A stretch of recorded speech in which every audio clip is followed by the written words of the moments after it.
Okay, guys, there's no one here. This is bad news, huh? Do you think people are depressed after taking the exam? Yes. Who in here took the exam already? Okay, thank you those who are still have to take it for coming. I guess I should. Okay, I'm going to start with a public service announcement for all faculty in the world. Before going into someone's office, look to see when they teach, if it's posted. If it's within 5 minutes of them having to teach and they tell you they're about to leave to teach, do not proceed to make yourself their priority, because that sucks. So I know, like, we're always very self-centered and want to, like, make sure our needs are met, and I get that, that's part of the human condition, but yeah, when someone says to you, I'm running out the door, you're supposed to say, okay, I'll catch you another time, not like, okay, well, let me just tell you my life story. That's why I'm late. Okay. I'm not really late. I'm actually right on time. That's okay. Okay, so exam 1 this week, gene expression topics due and recitation next week. I've already been getting a lot of people who have questions. Please come find me with questions. I have some tips and pointers I can pass along for ways to think about things. One thing I forgot to show you guys is there are a lot of ways to look at pathways online. Google Images is helpful just by putting it in there, but don't forget you're using a antiviral real-time PCR array. So if you look up any kind of antiviral pathway images, you can start to see all the genes involved, and that's a good way to see if different things are working together, because a lot of these things have been worked out. Okay. So far, we talked about just the major concept of what gene expression is. There are different kinds of RNA, not just coding. RNA is made in different quantities by many different RNA polymerases transcribing one gene simultaneously.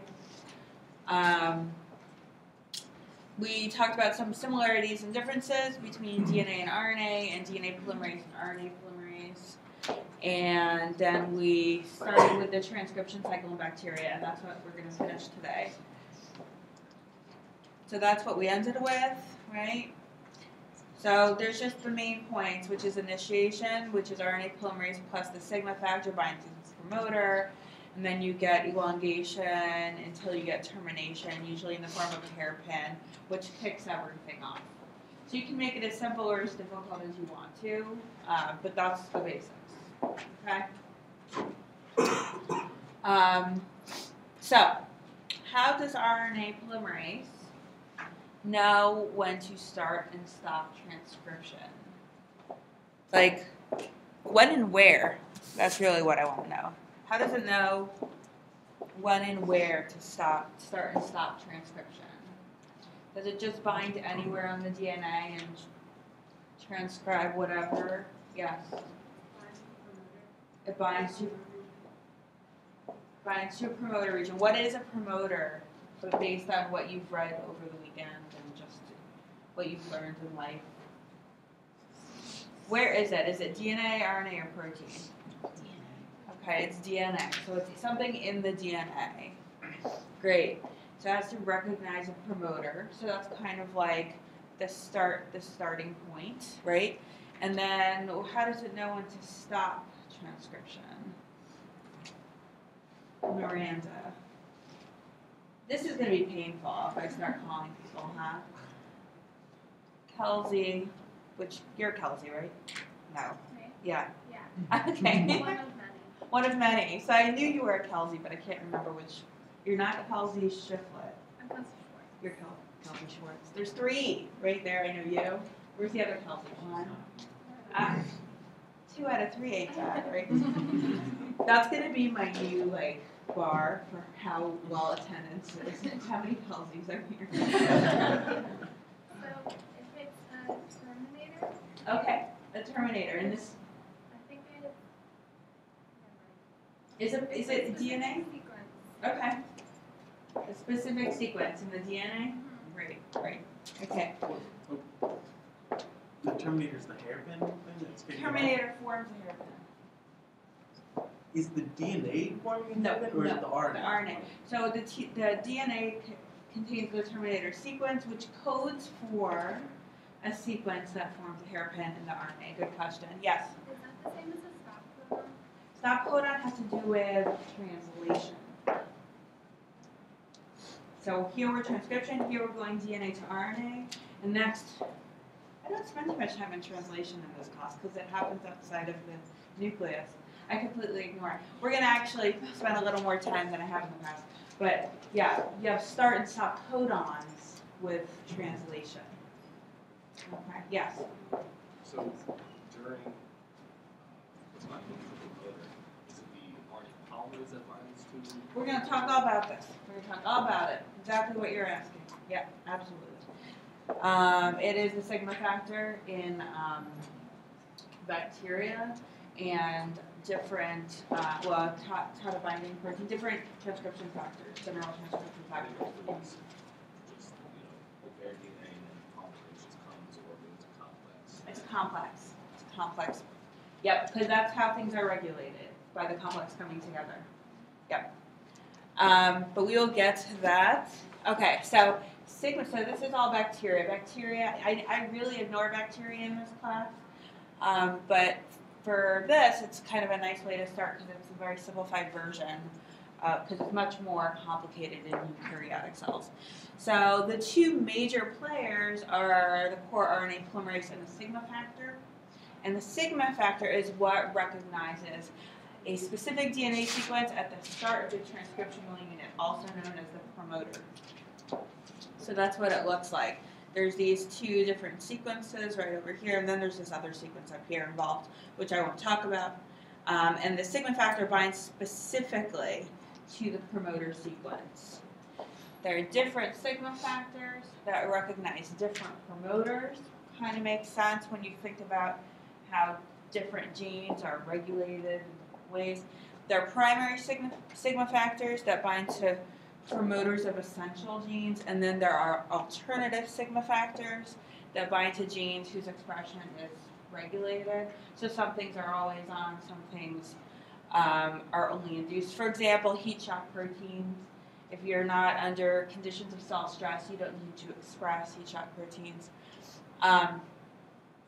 And the core RNA polymerase plus the sigma factor bound together are known as the RNA polymerase holoenzyme. So they bind to each other, and the sigma factor directs the whole complex to the promoter. And so this is how it looks. Here's your sigma, this is your sigma factor actually binding to DNA here. There's your DNA, and there's your sigma factor. It's got all these different domains that do different things, but it's got one domain. Remember, we all know what domains are. So it's one protein, the sigma factor, with different business ends.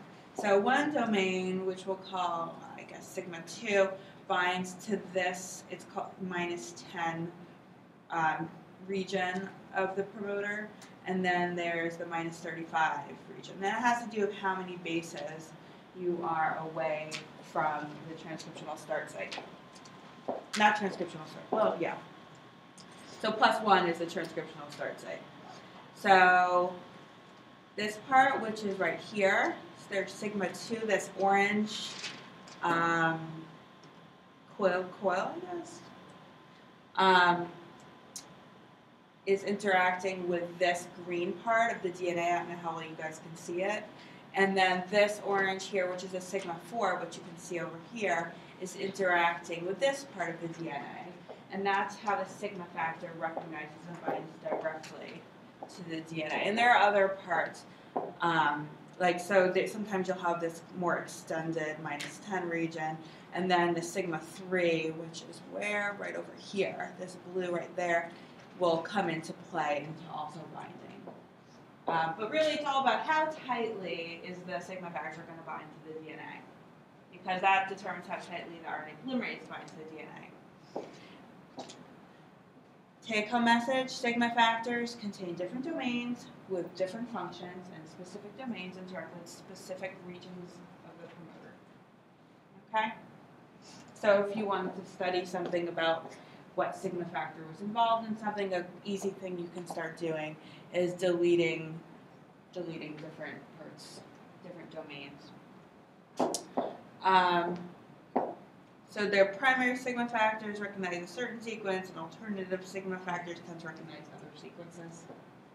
Makes sense because it all has to do with what sigma factor is going to bind to what promoter in front of what gene. Regulate gene expression. Any questions? Just think of it as tightness of binding. Okay, so the whole enzyme, so that's the sigma factor plus the RNA polymerase, binds weakly to all DNA.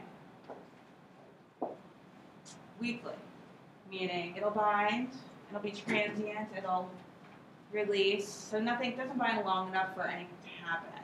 It binds strongly to the promoter, strong enough to hang around and start transcription.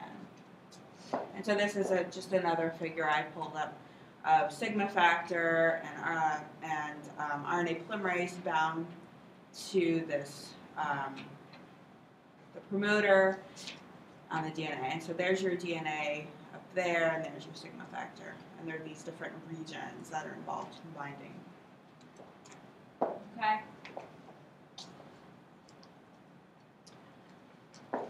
So you can regulate gene expression through regulation of your sigma factor. If that's going to determine if that's going to determine whether or not RNA polymerases is being recruited to a promoter, a very logical way to regulate expression of certain genes is to regulate whether or not that sigma factor can bind to the promoter, right? So there's two. So there's two types of sigma factors that are involved in this. There are pro-sigma factors that can contain inhibitory domains that need to be cleaved in order for them to be activated and associate with RNA polymerase, kind of like a pro-protein. Usually you end up with a longer version of a protein, you cleave it to activate it, like caspases. Anyone who's learned about apoptosis, there's pro-caspases that get cleaved and activated. Some cytokines are like IL-1 beta, pro-cytokines that are cleaved and then activated. So there are pro-sigma factors that are these long, non-functional versions of sigma factors, and then you have to cleave a part of it to expose the binding site for RNA polymerase. And then there are anti-sigma factors, and they bind to sigma factors and inhibit their function. So they're not actual sigma factors, they're proteins that bind to sigma factors, so they're anti-sigma factors, and prevent them associating with RNA polymerase or DNA. Okay, so regulation of gene expression through regulation of the activity of sigma factors. I know, guys. Who's ready for Friday? Good. Works out. It is Friday. But who was ready? Is anyone wishing it was Thursday? Yes, Does anyone wish it was Monday and you had all week to still study for the exam? Probably not for people who took the exam on Monday. Okay. So as we start to talk about gene expression, I want you to constantly be keeping in your mind, is gene expression happening under these conditions or not? What is required for gene expression to happen? And it all has to do with, can RNA polymerase associate with the gene that needs to be transcribed? Everything we're going to talk about is whether or not RNA polymerase can bind and do transcription. And there are just these different proteins involved with whether or not RNA polymerase can recognize the promoter, bind tightly, start transcribing. Sigma factors are one. Regulating sigma factor function is a good way to allow or prevent RNA polymerase from working. Okay? Sometimes I look out there and there's nothing. There's just like, who's been going to the talks by the candidates? I've seen you at some of them. I'm very conscious of how I look while I'm listening to a talk, because sometimes, like, if I'm like Like I think to myself, I'm probably torturing. What'd you think of the guy yesterday? No. Some of it was over my head, but he was better than the first guy. He was more comfortable speaking. Yeah, he was. I think you're right. I think so. Did anyone see the guy yesterday? Did anyone see the girl earlier this week? She was really awesome too. She does. She does very cool. Spiroplasma symbiosis in Drosophila, and its effect on parasitism with nematodes, because parasitism with nematodes results in sterility. And if you have this bacteria in you, tend, in at least one species, you tend to not become sterile. Yep, and she counts eggs and looks at the size of the mother nematode. Very cool stuff.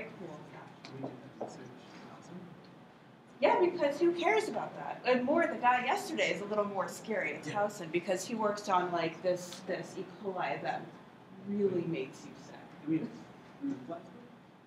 You can have fruit flies, Yeah, but I was just wondering if it's like an insectary. You don't need an insectary for fruit flies. Sorry, guys, we're going off topic here.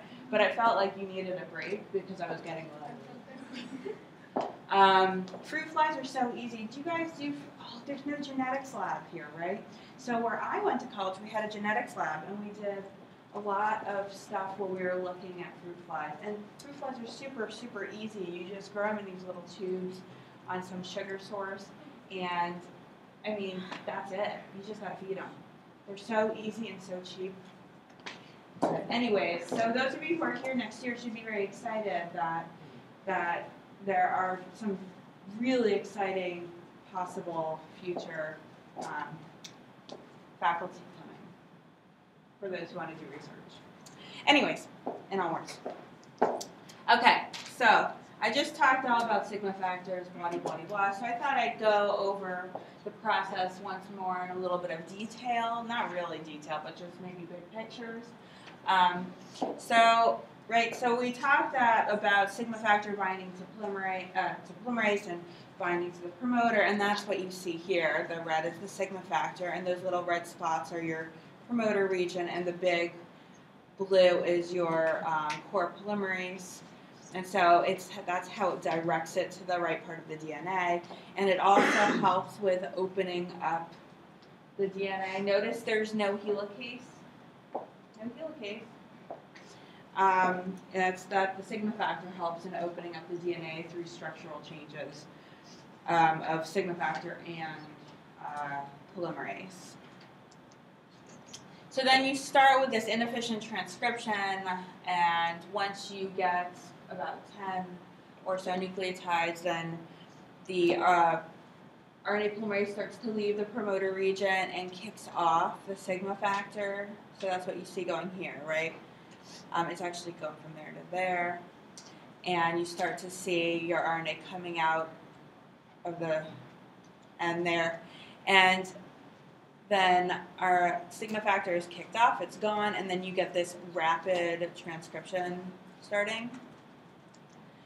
And so then there's rapid chain elongation, and then you reach this somewhere up here. I guess, was the termination signal. So you reach that, and it forms this hairpin, which helps to pull the RNA out of the RNA polymerase and helps to kick the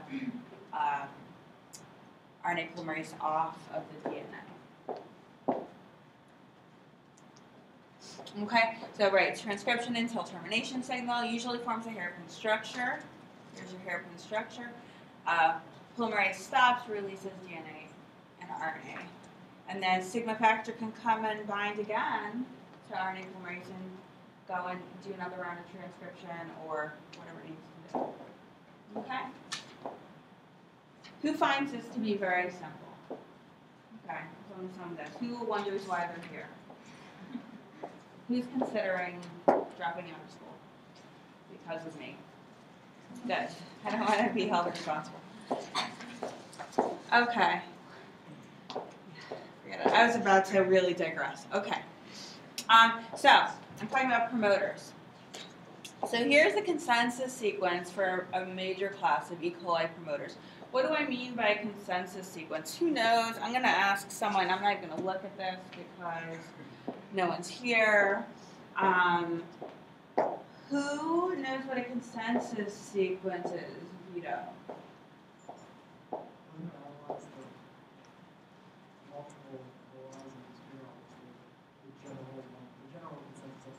Right. Exactly. So you're analyzing a whole lot of promoters, the sequence, and seeing which ones are most common. It's like your average promoter sequence. And the way they're showing it here is they're showing all the different bases, so you can see which ones are most common. And you can see there's variation in some spots. So the strength of binding to sigma factors is involved, is related to the frequency of transcription of a particular gene. Think about that for a minute, right? If your sigma factor binds very strongly to a promoter, you're more likely to get frequent transcription. Whereas if there's some changes in this promoter, so this is consensus sequence. It's not exactly what every promoter says. Sometimes, like for example, here you could have a C, but you might also have an A here. 25% of the time, you'll have an A there. So if you bind a little bit more weakly to a promoter, you're less likely to transcribe. And the way to think about this is variation in promoters is going to affect which sigma factors bind, but not only that, strength of binding to the promoter is going to affect frequency of gene expression of a particular gene. I want you guys to think about that for a minute, because it kind of blew my mind when I read that. Right, because if recruitment of polymerase is all about the strength of the binding of the sigma factor to the promoter, something with a very strong interaction, so if it's the ideal sigma factor for this sequence, you're going to have more frequent transcription than something that's a little bit more weakly binding. Does that make sense? I thought that was kind of cool concept to think about. You're confused. So this is a consensus of all the promoters, not all, just the promoters recognized by one sigma factor. This is a consensus sequence of a major class of E. coli promoters. So my guess is alternative sigma factors might have much more different. Okay, any other questions? Yes? I'm kind of confused about the order. So is RNA polymerase there and then sigma factor comes and turns it on? Okay, so before DNA ever comes into play, sigma factor is going to bind to RNA polymerase. And it's the sigma factor that's going to bind and recognize the promoter.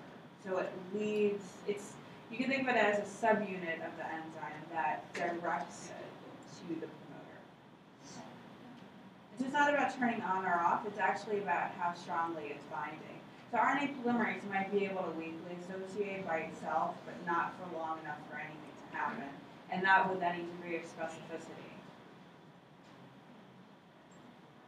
And I don't know if it binds at all. Okay, so did everyone hear that? The question was about really what's happening when. When is sigma factor coming into play and what is it doing in terms of gene expression? The sigma factor is binding to RNA polymerase and directing it to the promoter. Okay, so this is related to the quiz question from this weekend that there was a little confusion about. You are analyzing a newly sequenced bacterial genome, and sometimes I put these very simplistic questions up, and I say simplistic because you can overthink anything, but if you think simplistically, you'll be okay. You're analyzing a newly sequenced bacterial genome, and your job is to identify each transcriptional unit, right? That's useful, right? You have a whole bunch of letters. You may as well make them mean something. So one way to start is identify transcriptional units. And the genome is about 5 megabase pairs, so huge, huge. And you decide to write a computer program to do this because you really cannot do that with your eyes and your brain, right? That's a lot of work. Actually, my past postdoc advisor would look at sequence with his eyes and find that, and it blew my mind. But he was old, before bioinformatics, and he had no choice but to think that way. He would also print out like whole like viral genomes, and like have these stack of papers like this. You're like, what are you doing? Anyways, which of the following is the most logical way to identify all transcriptional units in the genome? A, write a computer program that identifies this sequence, which is essentially that sequence. Write a computer program that identifies the sequence ATG. Write a computer program that identifies the sequence TAA, or write a computer program that identifies the sequence PolyA. So, obviously, since we just learned this, it's A, right? So what would you identify if you wrote a computer program that identifies the sequence ATG?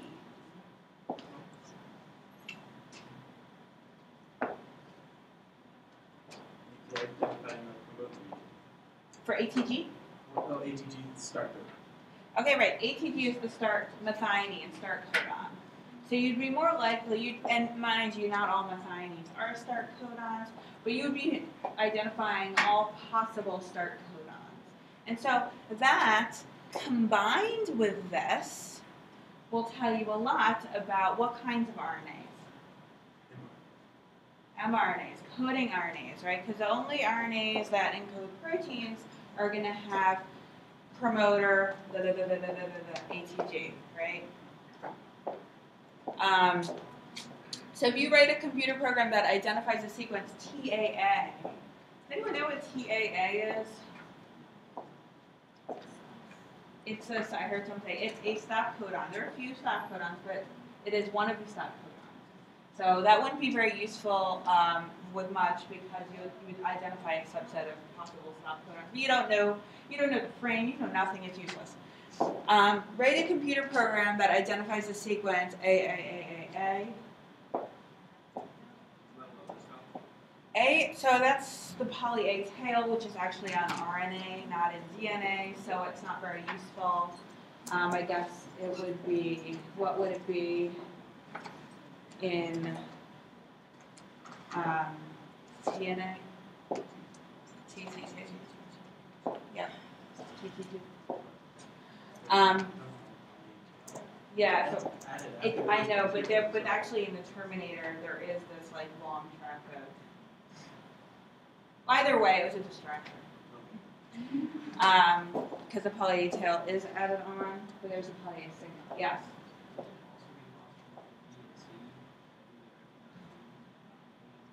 For BNC, would you recognize regions of non-coding? Absolutely. You need 3 codons, or like 1 out of 64 chance that any codon, or any 3 nucleotides would be in the sequence. Right. So it's not useful at all. It's useful, right? So the thing is there a possibility that if you wrote computer programs for BNC that you would recognize things that are not what you think they are, where they're not start or stop codons? Absolutely, because you only have 4 bases that you're working with, so just by chance alone, those are going to arise. So this is only useful in the context of other things, such as the promoter. So if you have a promoter and then you have a certain amount of space and an ATG, that's one thing that's useful. And then if you have your poly-A signal, and then not too long before that you have your stop codon, that's useful. But yeah, you have to take it all together. But the confusion that I think the email I got was about why it's not ATG. I just wanted it to be clear that we're talking transcriptional unit, not protein coding, and even so, ATG, until you know the frame in which translation is going to occur, you don't know if it's useful. Okay. Termination signals form a hairpin, like we just talked about. what might they look like sequence-wise in the DNA and in the RNA? So I want you guys to take a moment to talk to a friend, if you have any friends in your hemisphere. All by yourself. Usually you have a whole bunch of people around you. They all decided they didn't like mobile anymore. Someone told me this class is harder than it was in the past. Not that I only have one repeater, but they've heard. So maybe everyone's giving up. I don't think so. Okay, so talk to your friends about hairpins, and I just want you to think about what a hairpin might look like, sequence-wise in the DNA and the RNA. Okay. And I don't mean draw a loop like this. When I'm talking with sequences, you need to form a hairpin. So talk for like a few minutes about that, or maybe 1 minute. Do you think that they would pick from genetics?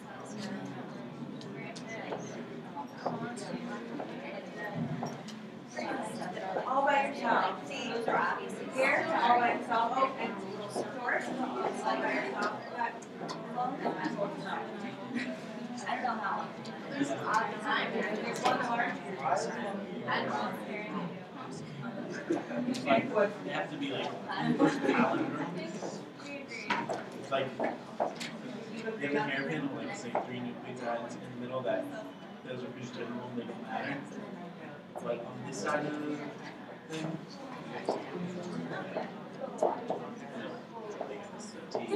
this has to be. Yes, that one is fine.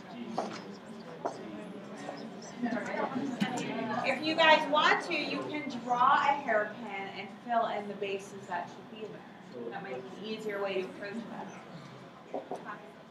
Yeah, no, But anyway, this hairpin is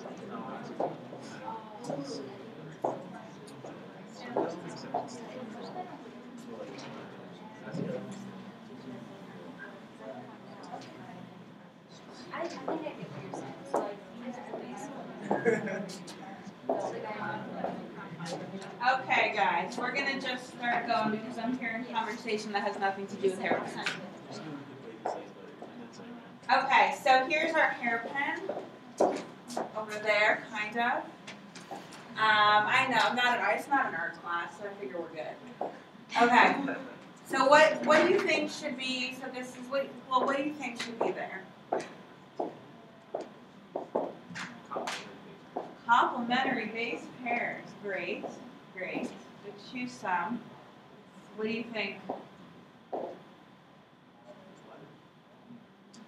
Yes. Maybe C's and G's. It's more likely A's and T's because that's what it says in the textbook. Probably because it can open up more easily. But so where would you see those A's and T's or C's and G's? Would it be on the flat part, on the together part, on the loop part? How about you guys? Where would you see your complementary base pair? Where it's tight, right? So like here, right? So that might be like that,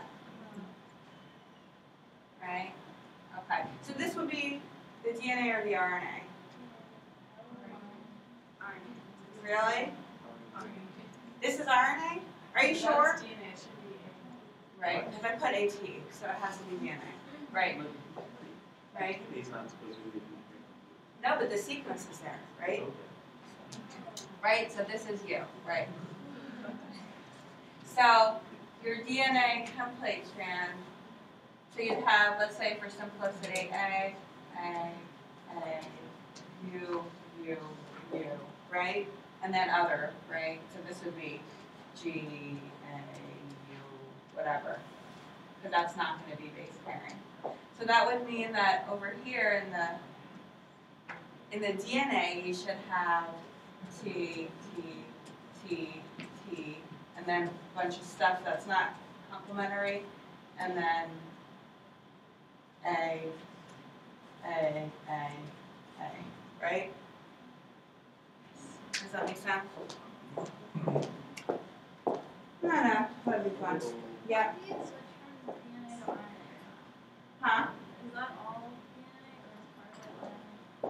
This is your RNA, which is going to actually form the hairpin, but don't forget it's encoded in the DNA. So they're not together. They're not actually together. No, I just put it underneath so I can see it. Yeah, they're not bound together. That's just how I wrote them. Yeah.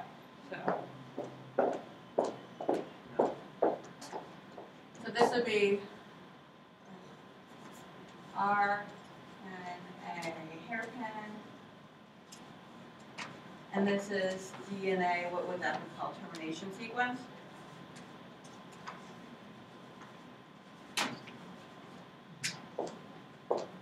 Okay. Does everyone agree with me? Why not in the future? No, don't ever agree with me. I lie to you all the time. Okay. So this is the first instance of RNA secondary structure playing a role in gene expression. And this comes up over and over again, RNA secondary structure. So just it would be a really fantastic essay question, wouldn't it, for an exam? So I'm just saying, if you start to kind of keep at the back of your mind, oh, there's another instance of an RNA secondary structure involved in gene expression, you can start to see that it comes up a lot. Okay? Any questions, thoughts, comments, opinions? Did you guys hear Phil Collins died? What? I was wondering if it was a April Fool's thing, but it said it was April 3rd. I don't know. I'm not a huge fan. He's, I think, a kind of racist guy, but you know. Okay. I'll let you guys Google it later to confirm. That could be an extra credit question. Send me his death certificate to tell me if. No, that's crazy. I mean, I know I'm a little crazy, but I'm not gonna allow you to go down that road. Okay. So I got a question the other day about which strand of the DNA is the template strand for transcription. I got that question, and I said it could be on both. Remember? Maybe, I don't know. So here's a few figures that kind of explain that. So transcription can occur using different strands of DNA as the template. It all depends on the orientation of your promoter. Okay? Which that determines which way RNA polymerase will end up going, which strand will be bound. So here's just an example. You can have gene D going that way, gene C going that way. That's just how it is, and it all has to do with the orientation of the promoters. Because remember, if you go back to how a promoter looks, okay, let's go right there. It's not. They're very different, right? Like each the -10 and -35, they're very different, and they're different. Their spacing is specific, right? So sigma factors are only going to bind to them in the proper orientation. Does that make sense? And so sigma factor is going to lead the RNA polymerase to the promoter in the proper orientation, and you'll get gene expression. Yes. So going forward, so where is the role of sense and nonsense?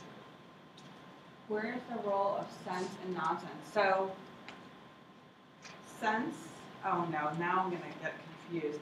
Sense is where you're going to have your sigma factor binding, right? And nonsense is the other one? Wouldn't it be opposite spaces, so we wouldn't have the same. Right, exactly. You have completely different resulting protein coming, or sequence, or whatever, right? So it just depends on where your gene is, where your promoter is, where your termination signal is. And if you start and you get gene expression, don't even think about sense and nonsense. It all depends on RNA polymerase binding. Do you want to add? It's when you're saying sense and nonsense in this context, you're not looking at the whole genome. You're looking at just one gene. Like this is what you're coding off of, and this is the other one. And that's the nonsense. But It's relative. Yeah, it's relative. It's for each gene. Yes, thank you. That's good. Yeah. Yep. So there's a question about, you've got your sense and your nonsense strands. but when you're looking at individual genes, depending on the orientation, your template strand is going to change. So think of it as template strand, right? You still have questions? Okay. Right, so gene orientation is determined by the orientation of the promoter and how sigma factor binds to it. So you can have a situation where RNA polymerase moves from left to right using the bottom strand as the template here, and you can have a situation where RNA polymerase moves from right to left and makes RNA using the top strand as the template. It all just depends on where the promoter is and how RNA polymerase binds. This can complicate things if you let it, but just in reality, it just makes better use of our genome, right? Or bacterial genome in this case. This is where we're stopping today. So do you guys have any questions about what we've talked about? So those taking the exams, go get some food, and I'll see you all shortly.